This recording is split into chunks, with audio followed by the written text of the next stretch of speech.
नमस्कार बच्चों, एडुविला point channel में आप सभी का स्वागत है। आज हम करेंगे कक्षा 6 के हिंदी विषय की वर्कशीट नंबर 22। बच्चों, आज हम पाठ नादान दोस्त के बारे में पढ़ने वाले हैं और पिछले कार्यपत्रक में हमने लेखक प्रेमचंद्र द्वारा लिखी कहानी नादान दोस्त के बारे में पढ़ा और जाना कि केशव और श्यामा ये दोनों भाई बहन थे कि घर की कॉर्निस पर एक चिड़िया ने अंडे दिए हैं।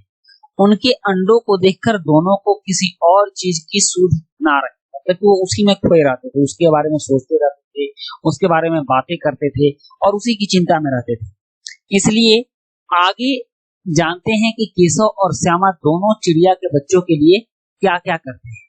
तो चलिए देखते हैं। श्यामा कहती है, क्यों भैया, बच्चों को धूप न लगती होगी? और उन दोनों का मानना था कि अब अंडे से बच्चे निकल गए होंगे, तो उन बच्चों की चिंता उन्हें थी। केशव का ध्यान इस तकलीफ की तरफ न गया था। उसने सोचा ही नहीं था कि उनको धूप भी लग सकती है। बोला, जरूर तकलीफ हो रही होगी, वो धूप में होंगे और बेचारे प्यास के मारे तड़पते होंगे। ऊपर छाया भी तो कोई नहीं है। आखिर यही फैसला हुआ कि घोंसले के ऊपर कपड़े की छत बना देनी चाहिए और इन लोगों ने अपनी तरकीब लगानी शुरू की और फैसला किया कि घोंसले के ऊपर कपड़े की छत बना देनी चाहिए। पानी की प्याली और थोड़े से चावल रख देने का प्रस्ताव भी स्वीकृत और उस पर अब उनको रखना था पानी की प्याली, मतलब एक प्याली में पानी रखना था और थोड़े से चावल के दाने ताकि बच्चे खा सकें। दोनों बच्चे बड़े चाव से काम करने लगे। श्यामा माँ की आंख बचाकर मटके से चावल निकाल लाई। केशव ने पत्थर की प्याली का तेल चुपके से जमीन पर गिरा दिया और उसे खूब साफ करके उसमें पानी भरा। मतलब कि पत्थर की प्याली में जो तेल रखा हुआ था उसको उसने चुपके से जमीन पर गिरा दिया और उस प्याली को खूब साफ करके उसमें पानी भरा। अब चांदनी के लिए कपड़ा कहां से आए, मतलब कि उसके ऊपर छत बनाने के लिए कपड़ा कहां से आए? तो फिर ऊपर बगैर छड़ियों की कपड़ा ठहरेगा कैसे और छड़ियां खड़ी होंगी कैसे? इस तरह की बहुत सी नादान भरी बातें उनके दिमाग में लगी हुई थी। केशव बड़ी देर तक इसी उधेड़-बुन में रहा। आखिरकार उसने यह मुश्किल भी हल कर दी, कैसे रहेगा। श्यामा से बोला, जाकर कूड़ा फेंकने वाली टोकरी उठा लाओ। अम्मा जी को मत दिखाना, मतलब माँ के चुपके ही उठा कर लाओ। तो ये बच्चे नादानी में उनको कुछ सुख देने की कोशिश करने लगे। और अब प्रश्न ये है कि केशव का ध्यान किस तकलीफ की तरफ न गया था? सही पर चिन्ह लगा, तो धूप की तरफ नहीं गया था, तो इसका उत्तर होगा धूप। केशव का ध्यान धूप की तरफ नहीं गया था। फिर प्रश्न 2 है कि चिड़िया के बच्चों की तकलीफ दूर करने का क्या फैसला हुआ? सही पर चिन्ह लगाएं, तो फैसला हुआ कि छत बनाना है, मतलब उसके लिए छाया करनी है, छत कपड़े की छत बनानी है। उसके बाद फिर प्रश्न 3 है कि माँ की आंख बचाकर केशव और श्यामा ने कौन से काम किए? तो यहाँ देखिए, माँ की आंख बचाकर क्या किए?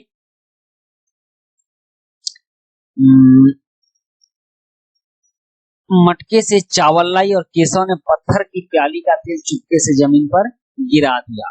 मतलब कि इसका उत्तर होगा माँ की आंख बचाकर श्यामा ने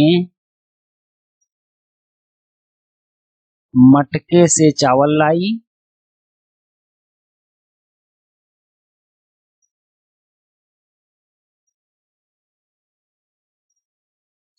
और केशव ने चुपके से प्याली से तेल गिरा दिया। प्याली से तेल गिरा दिया, ये काम उन लोगों ने माँ की आंख बचाकर। ओके, अब है केशव बड़ी देर तक किस उधेड़ बुन में रहा? लिखिए, यहाँ देखिए केशव क्या करता रहा।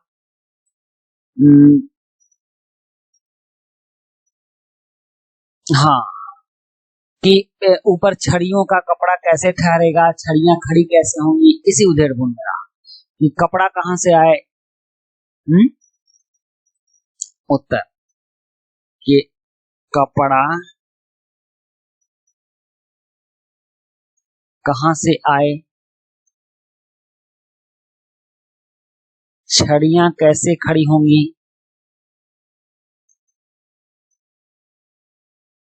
छड़ियां कैसे खड़ी होंगी, इसी उधेड़ बुन में रहा। इसी उधेड़-बुन में रहा। ओके, अब नेक्स्ट है कि यहाँ दो पर्यायवाची शब्द लिखने हैं। पर्यायवाची शब्द तो आप जानते हैं, वैसे शब्द जिनके समान अर्थ होते हैं उनको समानार्थी शब्द भी बोलते हैं और पर्यायवाची शब्द भी बोलते हैं। तो घर, जिनका पर्याय एक ही हो, मतलब एक ही हो, तो घर का पर्यायवाची क्या होगा? दो शब्द लिखना है। तो घर का एक होता है गृह, आप गृह लिखोगे, और दूसरा होता है मकान, आप मकान लिखोगे, या आवास लिखोगे, बहुत सारा होता है। पानी का पर्यायवाची होता है नीर। उसके बाद जल। आंख का पर्यायवाची क्या होता है? चक्षु।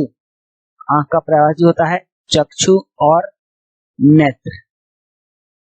माँ का पर्यायवाची होता है माई, माई या जननी। कपड़ा का पर्यायवाची होता है वस्त्र और परिधान या चीर, बहुत सारा होता है, आपको दो ही लिखना है, इसलिए वस्त्र और परिधान लिखिए। तो इस तरह से हमने इसके पर्यायवाची शब्द लिख लिए। अब गतिविधि है कि अगर आप केशव और श्यामा की जगह होते तो चिड़िया के बच्चों के लिए क्या करते? तो लिखिए, अगर मैं उनकी जगह होता, मैं उनकी जगह होता तो कुछ भी नहीं करता, कुछ भी नहीं करता, क्योंकि उसकी माँ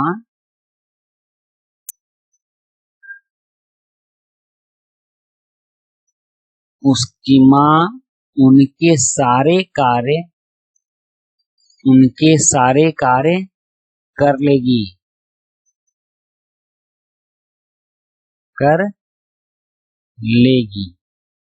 और बच्चों को सुरक्षित रखेगी, उनको कुछ करना ही नहीं था।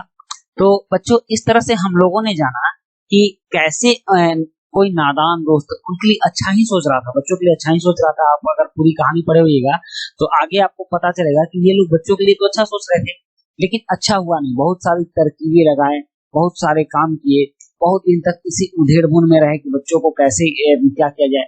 कभी कभी ऐसा होता है ना कि अच्छा करने चले और बुरा हो गया, तो इन बेचारों के साथ ऐसा ही हुआ था। और वैसे भी छोटे छोटे बच्चों के साथ अगर चिड़िया के बच्चे हों तो आपको इंटरफेयर नहीं करना चाहिए। उसकी माँ पर्याप्त होती है उसको भोजन देने के लिए, उसको खाना देने के लिए। वो कैसे रहेगा, किस इन्वायरमेंट में रहेगा, उस सब के लिए वो सब पर्याप्त होते हैं। तो हमें उनकी चिंता नहीं करनी चाहिए, वो कर लेंगे, और हमें उनके बीच इंटरफेयर भी नहीं करना चाहिए, इससे उनको नुकसान होता है। तो बच्चों, ये थी आपकी आज की वर्कशीट, और आज की वर्कशीट कंप्लीट होती है। वीडियो अच्छी लगी हो तो लाइक, सब्सक्राइब, कमेंट जरूर कीजिएगा। मिलते हैं नेक्स्ट वीडियो में। Thank you.